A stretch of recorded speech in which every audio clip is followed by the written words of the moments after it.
Hey everyone. Hope you're all doing well. Here, we provide high-quality novel audiobooks for free. Many of you might think that web novels and web novel audiobooks are the same, but they are actually quite different. Simply converting a web novel into an audiobook without adaptation often leads to a poor listening experience. That's why I carefully revise every chapter to create an immersive and enjoyable experience. I go through multiple rounds of rewriting and listening to ensure the narration flows naturally, just like reading it out loud yourself. This is not just a direct copy of the original novel. However, I want to be transparent. I've adapted this novel for commercial purposes, so most chapters are paid content. Please know that this does not violate copyright policies. I do all of this for one simple reason: I'm a huge fan. As many of you know, I love listening to web novel audiobooks, and this is one of my personal favorites. The audio speed is set to 3x, but if that's too fast, let me know. If there's a novel you'd like me to turn into an audiobook, feel free to suggest it, and I'll do my best to make it happen.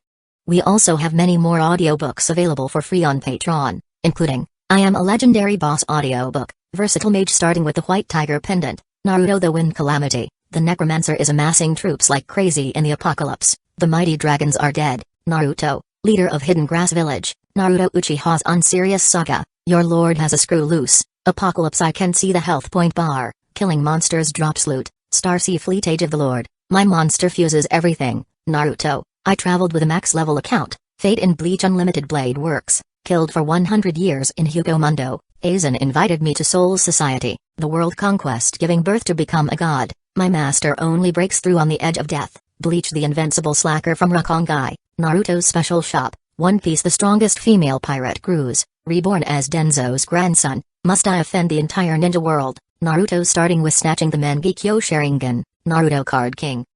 In Hueco Mundo with Shindu Template, Naruto the Hidden Danzō, my journey as 4th Kusagakure, Naruto Troublesome Ninja Haruto, Naruto the Hyuga Mastermind, Bleach the strongest Shinigami, Bleach the 5th Division Captain, Fate Ultimate Antagonist, Fate of DxD, Fate I Heard After Death, you can ascend to the throne of heroes, Fate DxD Archer Reborn, Fate beginning with Type Moon, a Berserk Heart, Fate Grand Order Insert, One Piece take the Uchiha clan to the Grand Line, One Piece don't worry, I'm a doctor, building harem and dungeon with monster girls, DxD, Multiverse the day-to-day life of the Sephiroth hero, I'm the bad guy but heroines are obsessed with me, in Naruto, I have an affair with Mikoto and Kushina, many children bring happiness, a shameless start, Naruto Reborn with a Tenseigan, Naruto sleeping Invincible, One Piece, life choice ask me to kiss marine goddess Hina, reborn as the genius son of the richest family, start by eating jacket fruit model, jacket human devil fruit, the days of being the richest man in the ninja world, the Witcher and Madara Uchiha,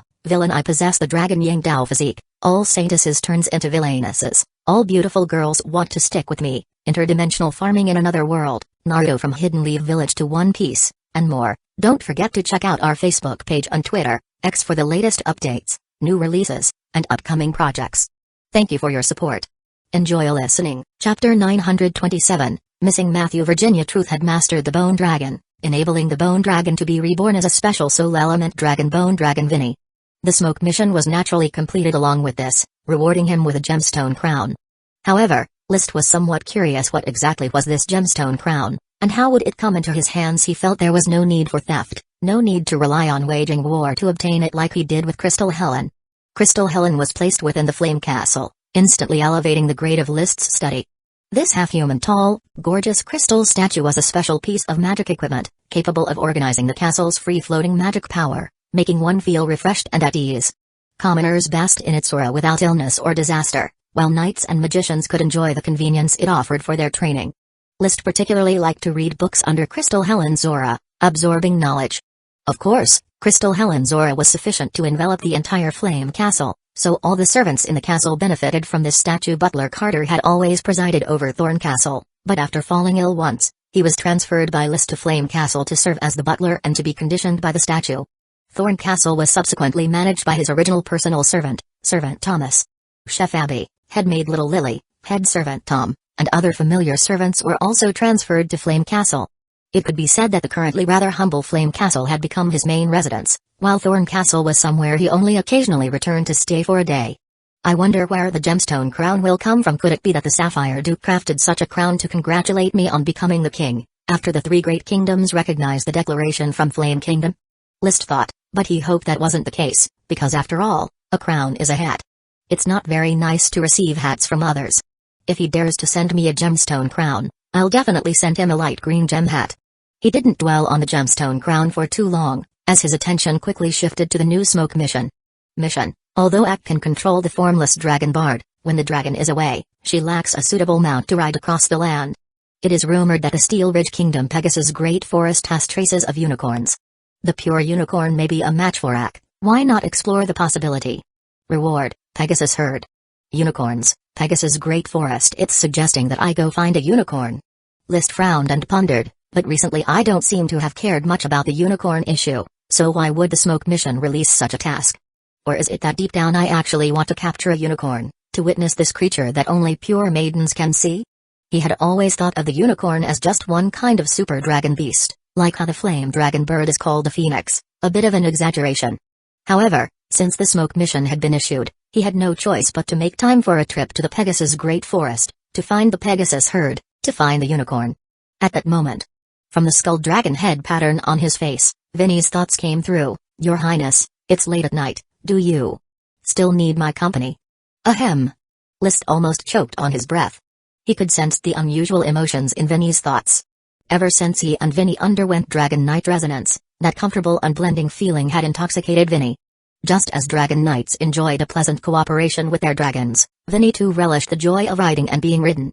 Unfortunately for Vinny, even though she had taken the place of the Bone Dragon's soul, she was still originally a human female, and her excessive indulgence in this resonant pleasure always gave List a strange sense of illusion. So indulgence was not an option. No need. Transform back into your true form and rest outside. I will prepare a dragon nest for you as soon as possible so you can have a comfortable living environment. We will continue to cooperate when we go out to battle. Of course, if I get busy, you can also practice with Emily. Emily? Yes, she's one of my followers. She's only 14 this year, but she's extraordinarily talented and is already a Sky Knight of the Sword Saint level. Moreover, she will soon become the first female Dragon Knight on the legendary continent, List said seriously. I hope you can help her become more familiar with dragon riding combat. A talented young lady like her? Please rest assured, Your Highness, I will cooperate earnestly with Emily. However, I still prefer fighting alongside Your Highness, and incidentally experiencing this world's bizarre and varied landscapes. Don't worry, we will have plenty of opportunities to fight side by side. Soon, Vinny turned into a huge bone dragon and lay down in a random spot outside. Back in his own room, List could see the rhythmic, ghostly blue lights pulsing on the bone dragon's body through the window. His thoughts were soaring. With Vinny in this state, having the bone dragon continue as a prototype and training Dragon Knight is inappropriate, unless it's for female Dragon Knights. He directly ignored the fact that he was also male. Even having Emily practice with her feels strange, but perhaps I am overthinking it. Riding a bone dragon is no different from riding other dragons. The only difference is that regular dragons don't have genders, whereas the bone dragon's soul is female. In the future, Bone Dragon Vinny will exist as armor and weaponry for my battles. The selfish possessiveness of being male led him to quickly decide the fate of Bone Dragon Vinny. Of course, Virginia Truth was someone List had saved, and the Bone Dragon was his private property. Bone Dragon Vinny, being a combination of the two, belonged to List personally and he had the right to decide how to treat her. Night fell. List and Ak discussed at length, documenting all the information obtained about the Bone Dragon during the day, in preparation for future soul research. Busy until midnight, he finally went to sleep, but before sleeping, he confirmed the date for going to the Pegasus Great Forest with Ak the 10th of July. The journey to the Steel Ridge Kingdom was long, and with the search for the Pegasus Great Forest, the trip could take 10 days to half a month. Therefore, he must arrange the work of the territory's construction and also coordinate the training with the dragons. First, he went to the Doomsday Volcano crater and negotiated with Little Fire Dragon Leo, exchanging 20 vials of red dragon water for several large jars of fire dragon over magic. These over-magic potions were intended for building glass workshops and brick factories. He planned to establish glass and brick factories in Flame City, Reed City, Jade City, Dragon Valley City, and Estuary City. These workshops would provide glass, bricks, and cement for city construction. They would also supply materials for road building in each city. Then, he gave 10 vials of red dragon water to Mountain Copper Dragon Mata to improve their relationship. He also contracted the most recently gathered elves from the Holy Tribe. Surprisingly, there were 2 minor elves, one was a coffee minor elf and the other a quadwood minor elf, an unexpected joy. Next, he gave 10 vials of red dragon water to light green gem dragon Ethan, practiced with Ethan for a while, and deepened his own branding as the first Dragon Knight. In its mind the branding was already quite clear, In 2 more months, it should be completely imprinted, and then he could introduce Ethan to Emily. Then, he gave another 10 vials of red dragon water to Grey Iron Dragon Orn, who had been residing on Black Horse Island, helping P. Great Elf Ash evolve, providing a deterrent force and ready support for the Fortress of the Mind and the Magic Gate of Mind Island. Back and forth. A quarter of the 200 vials of red dragon water was gone. This rate of consumption is a bit fast. Bard and Vinny will also need red dragon water. It seems I'll have to find an opportunity to exchange affections with the Red and White Rose family and get them to gift me some more red dragon water, List thought, fondly recalling Matthew of the Red and White Roses. This handsome young noble was his good friend. Chapter 928, Earth Barbaric Bear Dragons are exhausting, as are elves, and List had no choice but to spend an entire day bonding with the elves under his command. As of now, he had 1 dragon elf, 9 greater elves, 67 little minor elves, and nearly 400 elf bugs. The elves were increasing at an explosive rate. Those he personally bred were few, with most acquired externally. Some were from ransomed captives, some from Count Hot Spring Island, and some from the Moonslayer tribe. But with so many elves, they still fell short of the Sapphire family. As a dragon-rearing family that had raised 6 dragons, including Bone Dragon Vinny, his assets were modest. He would have to fully develop the Flame Islands and implement scientific farming before the elves could slowly increase in number, eventually reaching the standard of a royal dragon-rearing family. Furthermore, List had also visited the dog kennel to see the falcon dogs gifted by the Red and White Rose family. These low-level dragon beasts had a wind attribute, were not large in size, even slightly smaller than the typical fierce earth dogs. But they were slender and good runners, capable of unleashing wind system magic multiple wind blades. Perhaps not suited for charging into battle, they were excellent hunting companions, belonging to the type of luxury enjoyed by nobles. Many nobles enjoyed hunting with dogs. Thus, owning a low-level dragon beast like the falcon dog would undoubtedly elevate a noble's status. Dragon beasts were incredibly rare and not something that could be easily valued in gold coins. The Red and White Rose family made a grand gesture by gifting List 3 pairs of adult dogs and 20 pups. This population could keep breeding indefinitely, meaning that the falcon dogs had become an industry for the Flame family.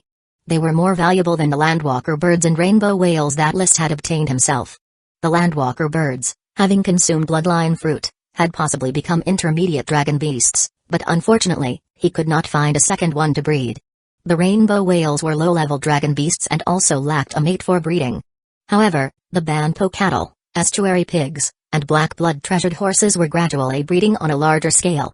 It wouldn't be many years before they became an important industry for the Flame family, and now that the methods of how the formless dragon released bloodline infections of magic power were clear, new varieties of dragon-related creatures could continue to be infected. It was still unclear how the other dragons released bloodline infections of magic power. In short, as a dragon-rearing family, there would be no lack of dragon beasts in the future. Having managed his territory's affairs, the date just so happened to be July 10th. List, along with Ak, set off for the Steel Ridge Kingdom. Accompanying them, besides the formless dragon Bard, were 2 dragons: Little Fire Dragon Leo, transformed into a fire dragon pattern at his chest, and Bone Dragon Vinny, turned into a dragon skull pattern on his left face. The totem forms of elemental dragons were very unique. They could, in fact, change the location of attachment, but the fire dragons preferred the chest area, especially near the heart, for a compatible affinity. Bone dragons, on the other hand, greatly favored the head, seemingly because being closer to the brain also meant being closer to the soul, which also indicated a compatible affinity. Based on the ancient Chinese theory of the 5 elements, the liver corresponds to wood, the heart to fire, the spleen to earth, the lungs to metal, the kidneys to water. Leo is a fire dragon, fond of my heart, so he attaches to my chest. If I were to ride a water dragon, would it like my kidneys and attach to my waist? With that thought, the earth dragon, which favored the spleen, would probably have to compete with the water dragon for position. Of course, since the spleen is on the left side of the abdomen, the earth dragon could contend for the left waist position, and the water dragon the right waist position, one on each side, settled. There were no wood dragons or gold dragons among these elemental types. It was unclear how the wind dragon would match with human organs, and it was still unclear for lightning dragons, light dragons, ice dragons, and dark dragons. However, the bone dragon, dealing with the soul, was compatible with the brain. If one day I contract all elemental dragons, wouldn't my body be covered in tattoos? Though not exactly tattoos, more like sticker tattoos that can be peeled off at any time. Unfortunately, the magic power state can't hide beneath the skin, and Bone Dragon's pattern is too bold. Although the Bone Dragon's pattern gave it a sinister aesthetic, The faintly glowing blue skull design on its head was somewhat too eye-catching and posed an obstacle to his normal interactions with other nobles. Ninely etiquette did not appreciate such flashy tattoos. Anyway, the 2 riders and 3 dragons, fully stocked with supplies, set off from Black Horse Island and continuously galloped and flew. Formless Dragon Bard was the primary mode of transport. When it got tired, List would call upon Little Fire Dragon Leo to continue flying, while Bard would rest on the sea surface, propelled quickly by Yak controlling the seawater. A journey of over 1,000 kilometers, which might take several days by boat, only required a few hours by dragon. By noon, they had already reached an unknown coast of the Steel Ridge Kingdom. With a wave of her hand, Ak conjured a strange apparatus made of condensed water, peered through its telescope to observe the position of the sun, and then compared it to a rudimentary map in her hand, saying, "Brother, we are now at the Red Tide Coast, and there's a major city nearby called Red Tide City." List nodded as he looked at the map. Ak continued, "Pegasus Great Forest is still 3,000 kilometers to the northwest, then past Black Bear City. Pegasus Great Forest is just east of Black Bear City. Let's eat something, and continue on in the afternoon." Walking and stopping intermittently, by the next evening, the 2 finally saw Black Bear City from high above. They found a small village where List tasked a serf working in the fields and confirmed that this city was indeed Black Bear City. They hadn't flown to the wrong place. After resting for the night, at dawn, they officially crossed the mountain range east of Black Bear City and entered the Pegasus Great Forest. Because the Pegasus Great Forest was immensely vast, finding unicorns quickly would definitely require help from the local knights. Therefore, List and Ek first sought to find appropriate magical beasts as mounts, disguised themselves as adventuring knights, and purchased information from the local knights. Using the crystal white trajectories view to scout continuously, they soon located 2 magical beasts rich in magic power.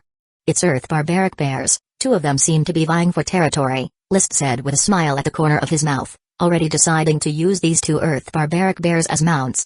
The Earth Barbaric Bear, an advanced magical beast with Earth attributes, stands nearly 5 meters tall and can weigh up to 10 tons.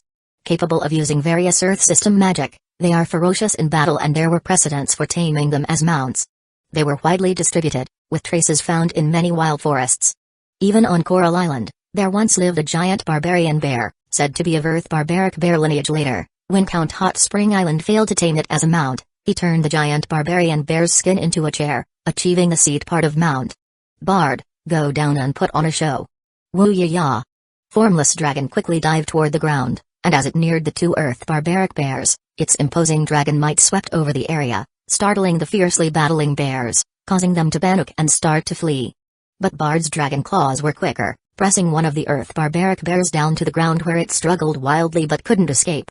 Ak also unleashed his system magic to block the other Earth Barbaric Bear. Bang, thud. List jumped from the back of the formless dragon onto one of the Earth Barbaric Bears, his presence overwhelmingly suppressing the bear. He stomped hard on the bear's head several times before jumping off and landing in front of it. He pulled out a stake and the Iced Soul Dragon Slaying Sword from his space ring.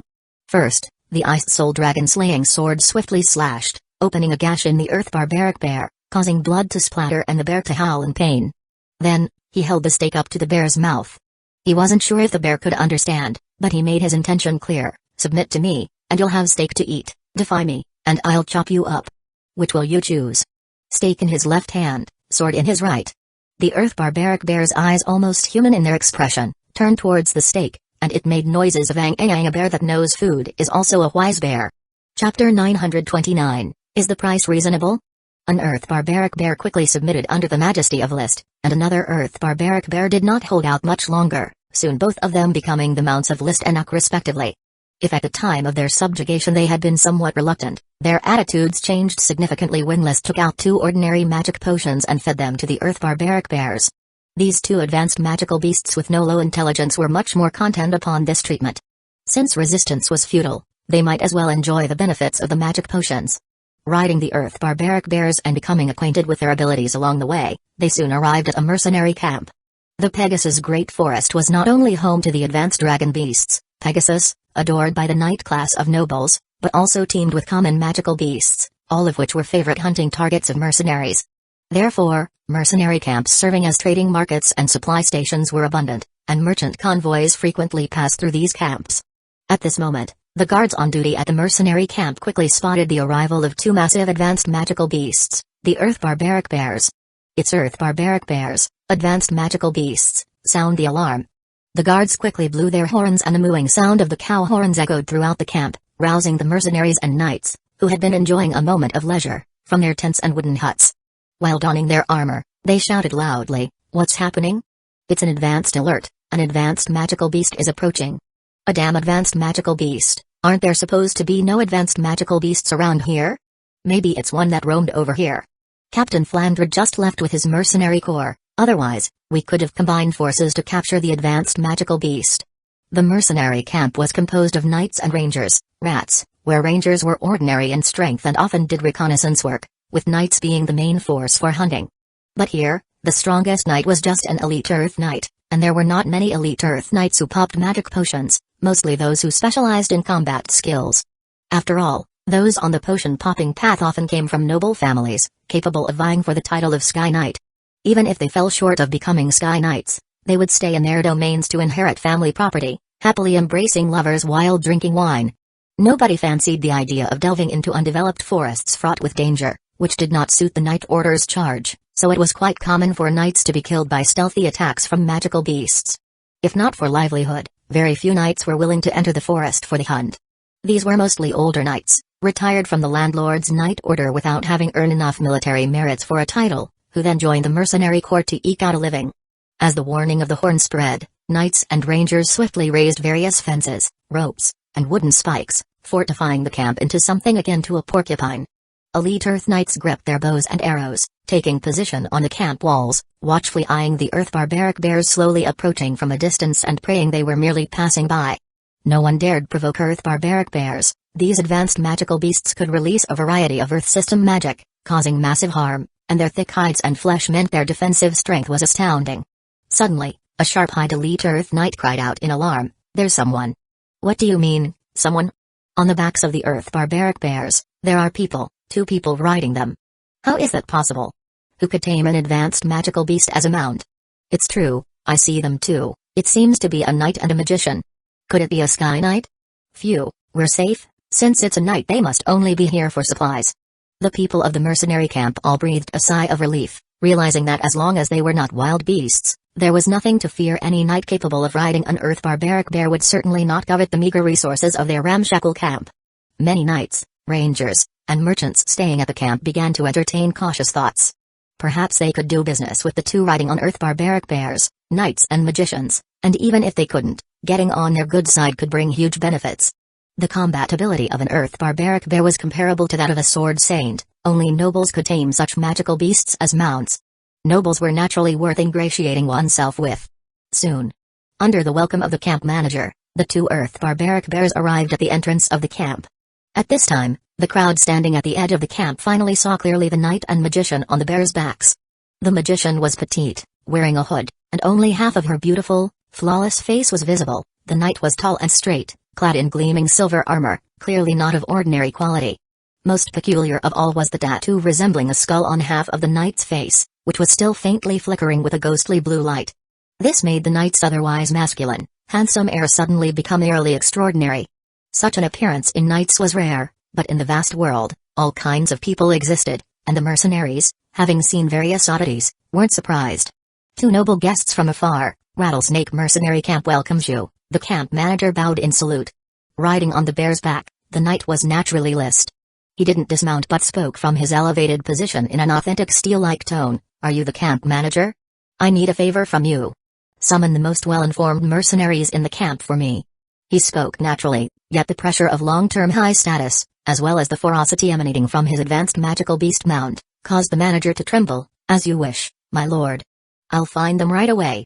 "Do you require rest inside the camp, my lord?" "I will arrange the best cabin for you immediately."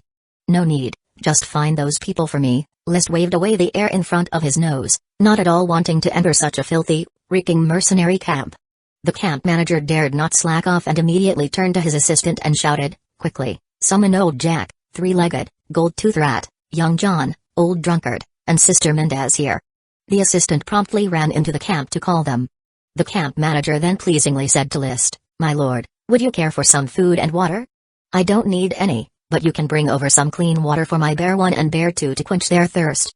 If you have honey, bring it all here." List remembered that Earth barbaric bears loved stealing honey, even if it meant getting stung all over by the poisonous black ring bees. "My lord, I have honey." A merchant among the onlookers, hearing List's need for honey, immediately cried out.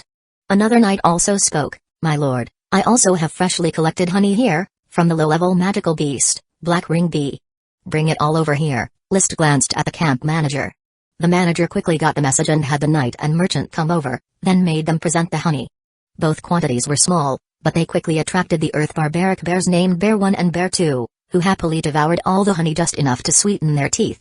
"Name your price," List said. The merchant quoted 3 gold coins, while the knight asked for 10 gold coins. List was not familiar with the price of wild honey, so he looked at the manager. "Is the price reasonable?" "Ah, my lord, why don't we consider this honey as an offering from our mercenary camp? Our camp is established by the Rattlesnake Mercenary Group, and we are very willing to serve a noble person like yourself." "I'm asking you if the price is reasonable," List repeated flatly. The manager immediately felt a strong pressure and dared not make assumptions on his own, honestly responding, "Basically reasonable." So, List took out a bag of gold coins, counting out 15 and threw them to the manager. "You pay these 2 honey sellers for me, and the extra 2 coins are for the water and intermediary services of the camp." Being an upright knight, he always believed in a fair exchange and did not condone freeloading. He especially would not use his status as a noble to exploit the lower classes of knights and commoners. He could enjoy their deference but had no desire to take advantage of them.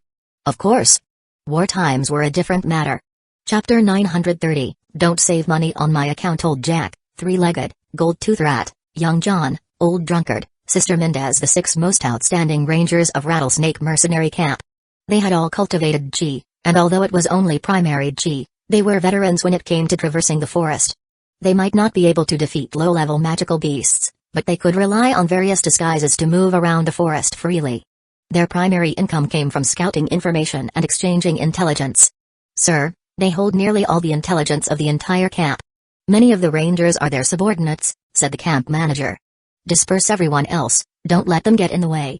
"Of course, I will have the mercenaries leave immediately." After driving the onlookers away, List cut straight to the chase. "I need you to provide me with some intelligence. As long as the information is valuable enough to gain my approval, gold coins won't be an issue. But if you feed me false information, you will be killed by my Bear 1 and Bear 2. 3-legged, who had a sly look about him, smiled and said, "May I have the honor of knowing your excellency's name?" "Me?" List felt that when dealing with these crafty old rangers, it was better to adopt a more intimidating identity, Mario Red and White Rose. "Ah. Not just the rangers, but also the camp manager, all showed their respect, so it is Lord Mario of the Red and White Rose family." "Lord Mario, feel free to ask away, old Jack will tell you everything he knows." Offering my respects to the Red and White Rose family, 3-legged is willing to provide all the information he knows. Sister Mendez is also willing to offer up all of her intelligence. The 6 rangers jostled to express their respect first and even offered to provide the information for free. Judging by their gazes and expressions, they were not doing so reluctantly but were genuinely willing to do so. This showed that the reputation of the Red and White Rose family held an esteemed position within the Steel Ridge Kingdom. Of course, this also had to do with List looking very young and riding an earth barbaric bear. Anyone seeing him would think that he wasn't just a direct heir of the Red and White Rose family but also a very important young descendant, otherwise, he wouldn't be privileged to have an earth barbaric bear as his mount. After learning of List's Mario Red and White Rose identity, the 6 rangers indeed spilled everything they knew and provided all the intelligence they had. It mainly concerned the Pegasus herd and unicorns. Pegasus were advanced dragon beasts, found in groups throughout the Pegasus Great Forest, adept at wind system magic. Even though they were not part of the combatively powerful dragon beasts, their battle prowess could still be compared with a sword saint. The difficulty in taming and capturing them when a group of sword saints gathers could only be imagined. As such, many nobles sent knight orders to the Pegasus Great Forest, but the number of times a lone Pegasus was actually caught was very few. Even the royal family sent knight orders, yet they failed to locate the Pegasus herd. There were indeed rumors that eyewitnesses had seen unicorns within the Pegasus herd, but their authenticity could not be verified. Lord Mario, indeed there have been knights who have seen unicorns. But unicorns are extremely agile. When a knight glimpses one from afar, the unicorn takes notice and flees forthwith, with the Pegasus herd following suit. Hence, no one has been able to closely observe a unicorn, much less be certain that what they saw was indeed a unicorn. There were too many obstructions in the forest, and the distance was great. Even a Sky Knight wouldn't dare to assert that what they saw was the so-called unicorn. Thus, without solid evidence, unicorns remain a mythical creature that exists only in anecdotes. However, Liszt believed in the existence of unicorns in the Magical Beast Encyclopedia compiled under the supervision of Ek. The official name for unicorns was tentatively set as Storm Dragon Horse. Just as there was the Lightning Dragon Turtle among the Dragon Turtles, the Super Dragon Beast within the Pegasus herd should be called a Storm Dragon Horse. Moreover, Liszt thought of the time when Kenly Truth had provided him with the unicorn clue. She had mentioned an official record concerning the Steel Ridge royal family of the Platinum family and the rulers of the Rose Duchy of the Red and White Rose family, a true event related to unicorns. The Red and White Rose family often formed marital alliances with the Platinum family. Once, a Duke of Rose planned to marry his daughter to the dim-witted youngest son of the king 2 generations prior. As a result, the Duke's daughter was rescued halfway by a unicorn and eloped into the forest. This incident was recognized by both the king and the Duke. Of course, Liszt believed it was likely a scandal between 2 dragon-rearing families. Perhaps the Duke's daughter had eloped with someone, and they used the tail of the unicorn to embellish the story. Otherwise, how could a unicorn, a creature of the same caliber as the Flame Dragon Bird and the Lightning Dragon Turtle, so-called Storm Dragon Horse, possess such human-like intelligence? Furthermore, how could it perform such an extraordinary feat, ignoring the formidable protection of the court and rescuing a young girl from amongst the Night Order? His thoughts returned to the thick parchment paper handed to him by the ranger. Liszt looked at the somewhat abstract map and asked, "So, the locations where unicorns have been spotted are marked here in red ink?" "Yes, Sir Mario. And these places marked with green ink are where Pegasus herds have been seen, and the ones with purple ink are where Pegasus has been caught." "Yes." Liszt flipped to the backside of the thick parchment. "The food that Pegasus like to eat, their resting habits, and some herd behaviors are all recorded here?" "Yes." Nodding, Liszt put away the thick parchment and took out 60 gold coins, handing them to the camp leader. "You take your cut, and let the 6 of them divide the rest. I'll be taking this information and the map. Sir Mario, we all voluntarily offer our intelligence to you. Do as I say." Liszt didn't care about these gold coins. On the contrary, he took out another 100 gold coins. "If I can't find the Pegasus herd, I will come back. Use these gold coins to gather new intelligence for me. As long as it's helpful, I will reward you even more." He jumped onto the back of Earth Barbaric Bear, shook the cloak outside his armor, and proclaimed loudly, "Remember, the Red and White Rose family has plenty of money." Ak chuckled secretly. As Bear 1 and Bear 2 began to turn, Liszt added very empathetically, "Don't skimp on me." His voice was resounding, echoing long after the 2 Earth Barbaric Bears had departed, lingering in the ears of the camp leader and the ranger. Watching the proud figure disappearing into the distance, a ranger couldn't help but exclaim, "Worthy of the Red and White Rose family indeed." Yes, Sir Mario's demeanor is as brilliant as the morning sun. If one could follow behind Sir Mario, one would surely bathe in knightly glory and have an endless supply of gold coins. The ranger's flattery was beyond Liszt's hearing. However, his mood was quite good. Indeed, the feeling of smashing people with money is utterly refreshing. Why didn't I transmigrate to the Red and White Rose family in the first place? With the wealth of the Red and White Rose family and my personal talent, I should have unified the 3 great kingdoms by now. But soon he sighed, "Such a pity for my 160 gold coins." Chapter 931, Not one less hoeing the fields at high noon, sweat drips down to the soil beneath. Who knows, for every meal we take, each grain is hard-won toil. 160 gold coins would suffice for a lifetime for a freeman's family, and even by Lee CT's standards, it was enough for 3 to 5 breakfasts. So he quietly admonished himself that when it was time to be frugal, he must be frugal and not waste precious gold coins on pointless boasting. After all, since he hadn't revealed his real name, all the showing off would be fruitless as no one would know his true strength. "Let me personally elevate the honor of the Red and White Rose family as repayment for Matthew's gift," he said. With a wave of his hand, he dismissed these trivial thoughts. Once Bear 1 and Bear 2 entered deep into the forest, he signaled to Ak, "Mark them with a couple of space magic power beacons, then we'll switch to riding Bard. It'll be faster. We don't have much time to waste here." With a casual wave of his hand, Ak imprinted 2 magic beacons onto the fur of the Earth Barbaric Bears. Lee CT patted the head of Bear 1 and tossed a stake into its mouth, saying, "You 2 live freely in the forest for now. I'll come back to find you when I need you." The Earth Barbaric Bears were too slow and noisy. They weren't suitable for finding the Pegasus herd. By the time Lee CT and Ak left on the formless dragon, the 2 Earth Barbaric Bears were still dazed, unaware of what had happened. However, once the presence of the formless dragon was gone, the 2 bears glared at each other menacingly as if ready to fight, no longer suppressed by Lee CT's presence. But soon, they gave up the glaring contest, each chose a direction, and bolted. Life is precious, love even more so. If it's for freedom's cause, both can be forego. Now that the dawn of freedom had appeared, there was no better time to run. They did not wish to continue being ridden like tiny ants by humans. Riding the formless dragon, the search speed greatly increased. The 2 riders and 3 dragons, moving along the material boundary, searched every 10 minutes for a green dot where the Pegasus herd frequented, every half hour for a purple dot where a Pegasus was caught, and every 3 hours for a red dot where a unicorn was sighted. The crystal white trajectory's analysis of magic power was akin to radar-level effectiveness. Finally, in the afternoon of the following day, they found a cluster of blue-gray magic radiance at one of the green dots, outlining winged steeds one by one. The magic power feedback from the wind attribute glowed in varying shades of blue, and with the wings on their backs, there was no doubt that the creatures gathered around the river were a Pegasus herd. Lee Ct didn't have Bard appear immediately. Instead, he closely identified the magic power feedback of each Pegasus in the herd. The blue-gray radiance varied in strength, but there was no discernible higher level of magic power. They were all low magic. This meant there were no super dragon beasts, such as storm dragon horses, among this Pegasus herd. None, eh? It seems I haven't found the true Pegasus herd. There are only 1, 2, 3, 4, 26 Pegasi here, possibly a small herd or just a fraction of a larger one. Lee Ct quickly exited the crystal white trajectory and observed with the naked eye. Through the gaps hidden by the trees, he could barely make out the true form of the Pegasi. They looked slightly different from the pictures and descriptions provided by the rangers, with a resemblance to normal horses.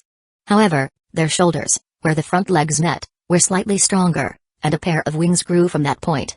Since they were not flying, the wings were folded neatly by their sides. Their color was not the silver-white described but primarily silver-white with some light gray patterns. The wings had faint blue patterns on them. Their manes and tails appeared elegant and smooth, as if washed with a quality shampoo. Comparing with his eyesight, these Pegasi were not much larger than normal horses. Even the largest among them was not as big as Lee Ct's mount, the king of black blood treasure horses, Lightning. Lightning was 4 meters tall. These Pegasi were at most 3 to 5 meters, yet they were considered advanced dragon beasts, emitting a faint dragon might. That rich bluish-gray wind attribute magic power, I'm afraid just a casual swipe of a wind blade could shred Lightning into pieces. Big brother, we can follow this small Pegasus herd. Ak found that there are no mares or foals among them. This probably isn't an independent herd. Following them should lead us to a larger Pegasus herd. Ak reminded. I understand. Lee Ct had the same thought. So he quietly hid at the edge of the material boundary, waiting for the small Pegasus herd to move while simultaneously summoning the smoke mission to check on its progress. However, to his surprise, the mission had actually been completed. Mission complete, reward Pegasus herd. That was easy, but how am I supposed to take this herd of Pegasus with me? A thought flashed through Lee Ct's mind, which was quickly drawn away by a new mission. Mission: the Pegasus herd before you is captivating, yet the unicorn's trace has never been revealed. However, for you who possess the eye of magic, it is quite simple to spy on creatures hiding in the dark. Please find a Pegasus with a horn. Reward: a Pegasus with a horn. Still wants me to continue looking for the unicorn, just as per the original plan, track this herd to find a larger colony. The plan was good, but the process was not as pleasant. After tracking the small Pegasus herd for an entire day and night, the Pegasus showed no intention of joining a larger herd. Could it be that these male Pegasus are all single dogs that have lost their spirit, and only return to the larger herd to compete for mates during the mating season? With this thought, he quickly made a decision and said to Ak, these Pegasus probably won't return to the larger herd anytime soon. Ak, let's mark them with a space magic beacon first, and then continue to search for other Pegasus herds. Okay. Ak took action, stealthily approached the Pegasus herd from the edge of material boundary, and placed several space magic beacons before leaving. They continued to search for other Pegasus herds based on the spots marked on the map. After searching for most of the day, they found another small Pegasus herd of 17 adult males.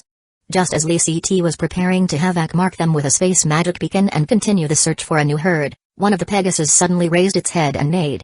Immediately after, the whole small herd of Pegasus raised their heads and neighed, quickly gathering together and staring at the dense forest ahead. A yellowish creature was stealthily approaching the small Pegasus herd. That's... Lee Ct was temporarily captivated by the image of the intruder. It was a large cat with a unique body structure, as big as an elephant.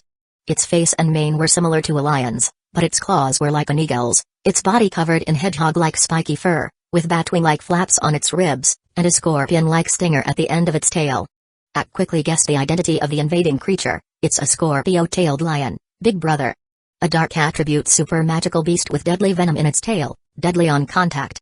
A Scorpio-tailed lion, Liszt nodded without intervening in the Scorpio-tailed lion's hunting of the Pegasus. According to the classification of enthusiasts, advanced dragon beasts are more precious than super magical beasts, but from the nervousness and agitation of the Pegasus herd in the face of the Scorpio-tailed lion, it can be discerned that the Scorpio-tailed lion seems to prey on Pegasus. It's clear that the ranking of magical beasts does not necessarily reflect actual combat strength. Big brother, shall we help the Pegasus? They are all Big Brother's private property, Ak inquired. The little sea monster's growth had been deeply influenced by Liszt, and it was firmly convinced of one principle: anything that Big Brother took a fancy to was Big Brother's private property. Now that Liszt had set his sights on the Pegasus herd, the Pegasus naturally belonged exclusively to Liszt. Ha, ha. Liszt laughed dryly and then said seriously, "Don't worry, I've just thought of a plan. Maybe the Scorpio-tailed lion's intrusion can help us drive these Pegasus back to the larger Pegasus herd for protection. In any case, we can't lose a single Pegasus or Scorpio-tailed lion. Let's wait and see." Chapter 932, Stay further away. Facing the relentless approach of the Scorpio-tailed lion, the 17 Pegasi raised their heads and neighed, their magic power swelling as if they wanted to strike first. However, the Scorpio-tailed lion was not eager to attack. Through its slow approach, it exerted a strong sense of oppression on the Pegasi, forcing them into chaos of their own making. The Scorpio-tailed lion aimed to triumph within the turmoil, to capture the prey it desired. But the Pegasi were not fools. They did not scatter and always stayed closely together to face the Scorpio-tailed lion. Such standoff lasted for a full 2 hours. Finally, in a test of will and patience, the Scorpio-tailed lion came out on top. A small group of Pegasi could no longer endure. They changed direction and took off running. Once one Pegasus fled, all the others began to escape in an instant. With a whoosh, the entire Pegasus herd flapped their wings, flying up above the forest. The eyes of the Scorpio-tailed lion flashed with malevolent light, revealing a streak of electricity as it too spread its giant bat wings, swiftly giving chase, relentlessly pursuing one Pegasus in particular. "Let's go, Bard. We'll follow," Liszt said. "Woo yeah." The formless dragon Bard responded softly, its form shifting like a teleport, easily following behind the Pegasus and the Scorpio-tailed lion. Liszt then said to Ak, "When the Scorpio-tailed lion pounces on the Pegasus, step in and interrupt it. Don't let it catch the Pegasus too easily, otherwise, the Pegasus might not flee toward the larger herd." Pegasi, being advanced dragon beasts with high intelligence, were likely to seek help from their kind in danger. However, if the Pegasi could not hold out until reaching the larger herd, Liszt's plan would naturally fall through. So, maintaining a balance was key, allowing the Pegasus a chance to escape for help and giving the Scorpio-tailed lion the hope of catching its prey, merely interrupting the rhythm slightly at crucial moments. The posture of the Pegasi in flight was graceful, streams of air rising beneath their beautiful wings like noble swans, finding a direction and swiftly escaping. The flight posture of the Scorpio-tailed lion was not so graceful. Its bat wings fluttered repeatedly, like a sparrow hopping on and off, but its speed was subtly faster than that of the Pegasi, a confidence in itself to hunt the Pegasi. But whenever it was about to catch up with the Pegasus ahead, it always found that the Pegasus suddenly burst with speed, leaving it trailing at a distance. This enraged the Scorpio-tailed lion. It had captured Pegasi several times during its growth and longed for the taste. It was well aware that these Pegasi were no match for itself when fleeing. Yet it did not anticipate that this particular Pegasus could always burst with speed, causing its attacks to miss. But, the Pegasus ultimately lacked explosive power. Having only slightly widened the gap, its speed soon slowed down again. Seeing this, the Scorpio-tailed lion could not hold back any longer. It vigorously flapped its wings and rushed toward the Pegasus, not planning to give up the delicious prey within its reach. This chase continued for dozens of miles. Although the Pegasus herd was escaping in panic, their formation did not scatter and they still flew urgently in one direction. The Scorpio-tailed lion was panting heavily. Its large body was not well suited for long-distance flying, but with prey hovering just within reach, it couldn't bear to give up and kept sprinting. "Just one more time, just one more and I'll definitely kill it." This was probably the true portrayal of its inner thoughts. Regrettably, fate's hands, in this case, were held by Ak at the edge of the material boundary, or one might say by Liszt. They could always rely on the power of magic at crucial moments to give the Pegasus a nudge. Not too much, just enough so the Pegasus could narrowly evade the Scorpio-tailed lion's bite. But fate is fickle. Just when Liszt thought this strategy was brilliant and victory was within reach, the Scorpio-tailed lion, having failed another pounce, chose to give up. With resentful eyes, it glared several times at the Pegasus herd that was flying further and further away, then with heavy breaths began to descend toward the ground below. Finally accepting the harsh reality, It declared its hunting failure. You actually gave up the fat prey right before your eyes, and you chose to give up, you waste. List raged. First, he had attacked the small Pegasus herd with a space magic beacon, then he directly maneuvered the formless dragon to make a turnabout attack, finding the Scorpio-tailed lion resting in the forest. He pulled out the Dragon Lance Fury of Thunder and directly executed a move from the Dragon Chi Manual, Poison Dragon Drill. The Dragon Lance, like a drill bit, extended from the material boundary, and with a speed faster than lightning, it pierced the weary Scorpio-tailed lion, which saw stars before its eyes. The powerful force of the Dragon Knight infused. The Scorpio-tailed lion had no time to react and was skewered dead. Looking at the Scorpio-tailed lion killed by a single blow, List quickly reorganized his space rings, freeing one of them to cram the large body of the Scorpio-tailed lion into the gemstone space. The 5-meter diameter spherical space of the space ring barely fit the lion. Having done all this, without any hesitation, he rapidly pursued the Pegasus herd, following the signal of the space magic beacon. He wanted to see if, after being startled, the Pegasus herd would continue to join the larger herd, and it was with this thought that he reaped a rich reward. The group of Pegasus kept flying. With good stamina they crossed a distance of several hundred kilometers, only then did they gracefully land in a valley surrounded by mountains. In the crystal-white trajectory's view, there was a spot in the valley with sparse trees but lush wild grass, and it was scattered with more than 100 peacefully grazing Pegasus. Grayish-green magic reflections flickered on and off. Among them, 3 special green lights stood out as if solid, a vibrant emerald hue. And atop the heads of the Pegasus, they formed a point, slightly longer than the head, like a sharp horn. Storm Dragon Horse. List's heart settled. Effort pays off. His scheme of having the Scorpio-tailed lion chase the Pegasus, although momentarily thwarted, still achieved the desired result. He found the Pegasus with horns on their heads, the legendary unicorns known as Storm Dragon Horses. And not just one, but 3 Storm Dragon Horses appeared at once. Suppressing his excitement, he did not go down to capture them but remained at the boundary of the material realm, observing this Pegasus herd and the 3 Storm Dragon Horses among them.